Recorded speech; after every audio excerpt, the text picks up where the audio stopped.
तर मी सर सोनं नाणं इकडून तिकडून काय काय नाही केलं मी. आज माझा सुन्न पोरगा नाही सांगू शकत साहेब, इतक्या याच्यातून मी तो पैसा दिला. हे आहे म्हणे माझा आदेश आहे म्हणे, निखिल फड आणि कैलास फड आहे, त्यांची बायको होती, आई होती घरी, ते होते साहेब स्वतः.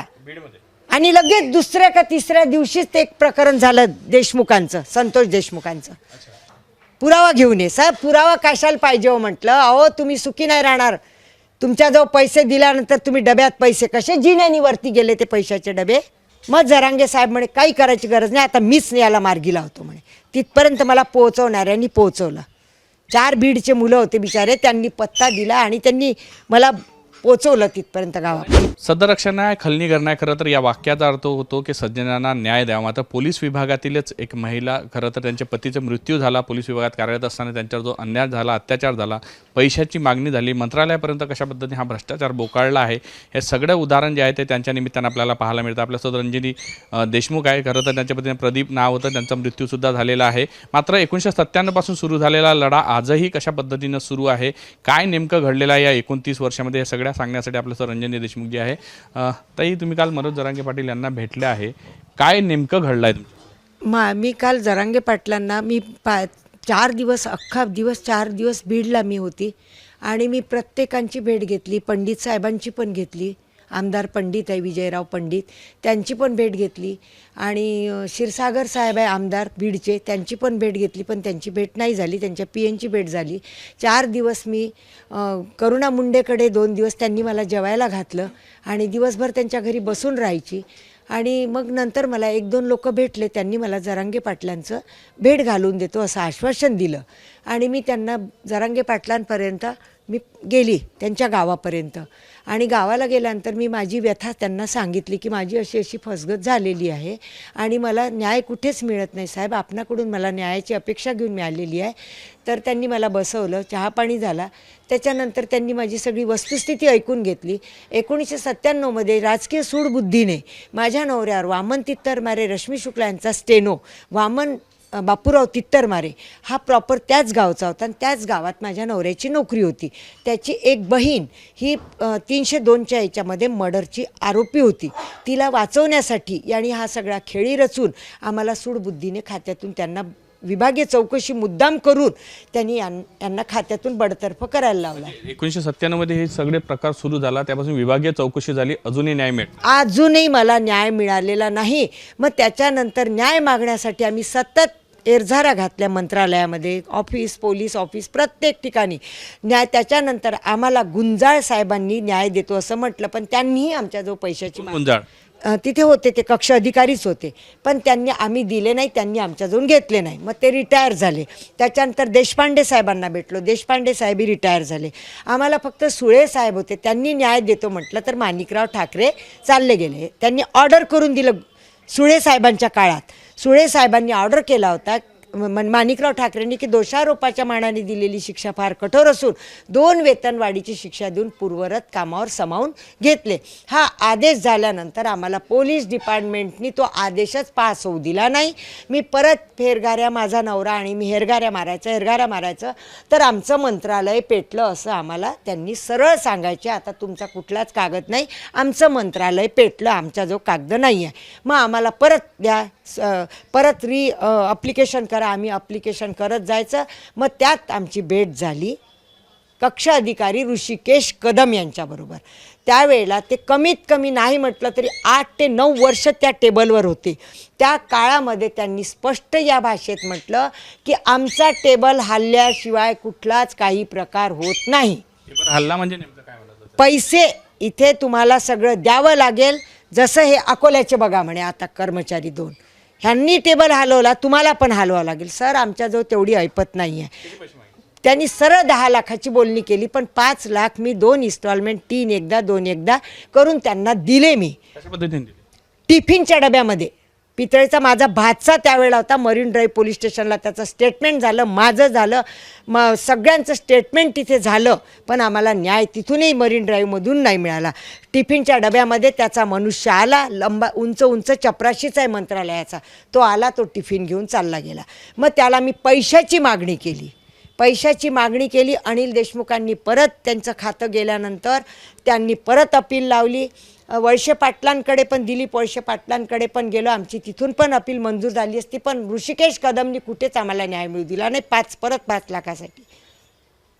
परत 5 लाखासाठी शेवटी आमचा निर्णय कुठेच झाला नाही. त्यांनी शिवी घातली माझ्या नवऱ्याला, लंगड्या म्हणे, मरशील न म्हणे मंत्रालयात. तर खरंच माझा नवरा मुंबईवरून आले, सकाळी आले, दुसऱ्या दिवशीचाच एकच रात्र गेली, तिसऱ्या दिवशी ते मृत्युमुखीच पडले. त्यांची तिरडीच घटना ही. हे 2020 13 फेब्रुवारी 2020ला आम्ही 11 तारखेला घरी आलो मंत्रालयातून. 12लाच फक्त ते घरी राहिले. ते वेड्यासारखेच त्यांचं मनावर मला ऋषिकेशने शिवी घातली, मी त्याला बघतो करून ते शेवटी एक्सपायर्ड झाले. आणि मग त्यांची तिरडी उचलल्यानंतर 14वा झाला 28 तारखेला फेब्रुवारीच्या. 28 तारखेला तेरवी झाल्याबरोबर गोड जेवणसुद्धा होऊ दिलं नाही. तर मी मंत्रालयात गेली पैशाची मागणी. तेव्हापासून आजपर्यंत त्यांनी मला पैसे दिले नाही. परत त्यांनी देशमुख साहेबांनी आपल्या खात्यात असताना अनिल देशमुख गृहमंत्री असताना मी सकाळी राखड सावडायचीच होती तर रडत गेली, साहेब झालं हो. म्हटलं गेले साहेब. अरे म्हणे हे कसं झालं म्हणे.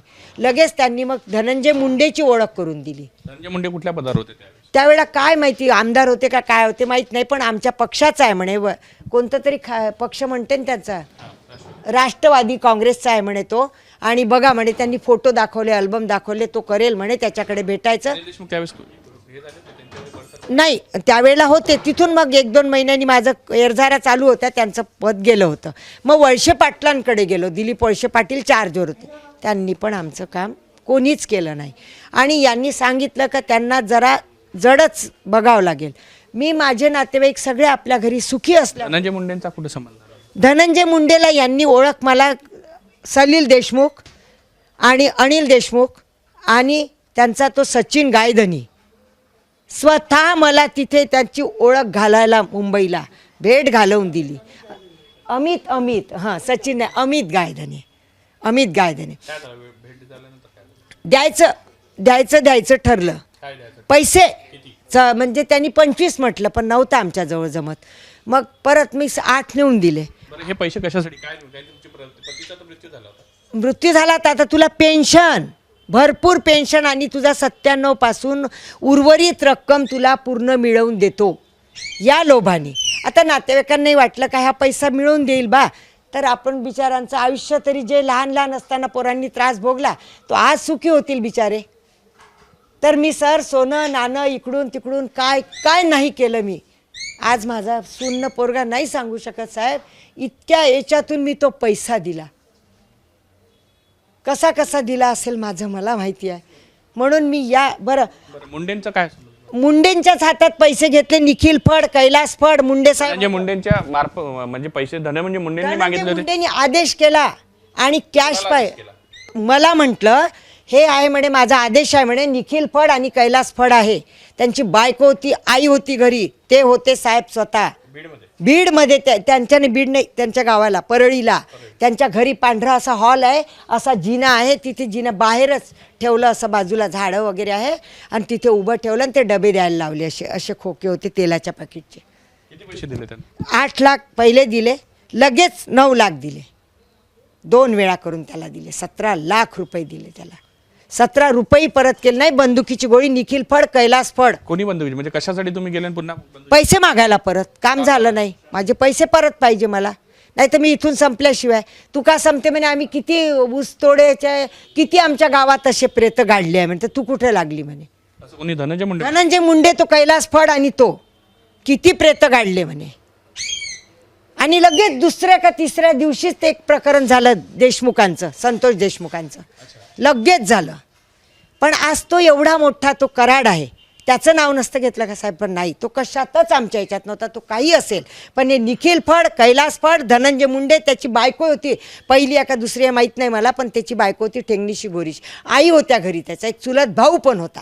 काय म्हटलं तुम्ही पैसे मागायला गेले? मी म्हटलं मला पैसे पाहिजे सर, पैसे द्या, पैसे पाहिजे, पुरावा घेऊन ये. साहेब पुरावा कशाला पाहिजे हो म्हटलं. अहो तुम्ही सुखी नाही राहणार. तुमच्याजवळ पैसे दिल्यानंतर तुम्ही डब्यात पैसे कसे जिन्यानी वरती गेले, ते पैशाचे डबे कसे जिन्यानी वरती गेले, हा शब्द त्यांना बोलली मी. काय धमकीचे शब्द काय होते? मला त्या कैलास फडणी साहेबांसमोर मला धमकी दिली, आता परत पैसे मागायला आली तर रिव्हॉल्वरनी उडू. इथे लावली होती ना सर, मला लावली होती ना त्या पोट्ट्यानी काढून, घोडा आहे म्हणे ना त्या निखिल फडणी, आणि त्याच्या बापाने असं धरून ठेवलं होतं मला.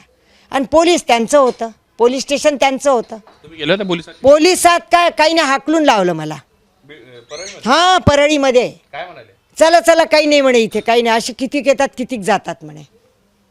काहीच कारवाई झाली? काहीच कारवाई नाही, काहीच कारवाई नाही. त्याच्यानंतर आता कुमावत साहेबांना उपोषणाची शुक्रवारपासून उपोषण करायचं होतं मला बीडला, ते पण अर्ज आहे माझ्याजवळ. मग जरांगे साहेब म्हणे काही करायची गरज नाही, आता मीच याला मार्गी लावतो म्हणे. तिथपर्यंत मला पोहोचवणाऱ्यांनी पोहोचवलं. 4 बीडचे मुलं होते बिचारे, त्यांनी पत्ता दिला आणि त्यांनी मला पोहोचवलं तिथपर्यंत गावात. धनंजय मुंडेच्या दुसऱ्या पत्नीच्या घरी तुम्ही गेले होते? हो, तिच्याकडे गेली 2. काही नाही, तिने कंटिन्यू फोन लावले त्याला, तिच्या मोबाईलनं, माझ्या मोबाईलनं, कि वो आके बैठी है 3 दिन से बिचारी, उसके पैसे दे दो. तिने मला खूप प्रोत्साहन, पण तो म्हणे हाँ देऊंगा. मग मला काय म्हणते, है क्या बैठी हो तुम्हारे पास? म्हणे हाँ बैठी है बिचारी. म्हणते मैं भी रिपोर्ट देता. म्हटलं साहेब, मग मी बोलली ना त्याच्यासोबत हे शब्द, मी म्हटलं साहेब त्या निखिल फडला त्याला घेऊन या ना, म्हटलं ये परळीत म्हणे, कशी जिवंत जाते बघतो म्हणे. मी म्हटलं येते ना सर, शिवरात्री एकादशीच्या दिवशीची गोष्ट आहे, येते म्हटलं परळीत. पण त्यांनी मग माझा फोन आहे ना, माझे कॉल आहे, व्हॉट्सअप कॉल, पण नाही उचलले त्यांनी. बाकी सगळ्या पाहिल्या मी, टेपिंग करून पाठवलं, माझ्यानं बोलणंच नव्हतं 3 दिवस. पण त्या बाईंनी 2 दिवस मला जेवायला दिलं, एवढं खा म्हणे, इतका तो बी खाव म्हणे. दिदी, मनोज जरांगे भेटल्यानंतर तुम्हाला काय वाटते, न्याय मिळेल? न्याय मिळेल, मला नक्की न्याय मिळेल. म्हणून जरांगे माझे पैसे काढून देतील, माझी परत अपील रिओपन करेल, मला 100% गॅरंटी आहे. तुमच्या पतीला न्याय मिळेल? माझ्या पतीला मृत्यू पश्चात न्याय मिळेल, हे मला त्यांच्या आत्म्याला शांती मिळेल. मुख्यमंत्र्यांना तक्रार केली तुम्ही या सगळ्या संदर्भात? भरपूर. मला शेवटी काय म्हणतात माहीत आहे का, इथले ओयस ऑफिसचे ग्रामीणचे, या बाईला सवय पडली आहे अर्ज द्यायची, सवय पडली. माझे अर्ज बघाल, एक एक अर्ज कंटिन्यू अर्ज आहे माझे. या नवरा गेला त्याच्या आधीपासून. शेवटी मला कोर्टात जा असं पत्र दिलं, न्यायालयीन लढा. न्याय नाही मिळाला? शोभा अजून नाही.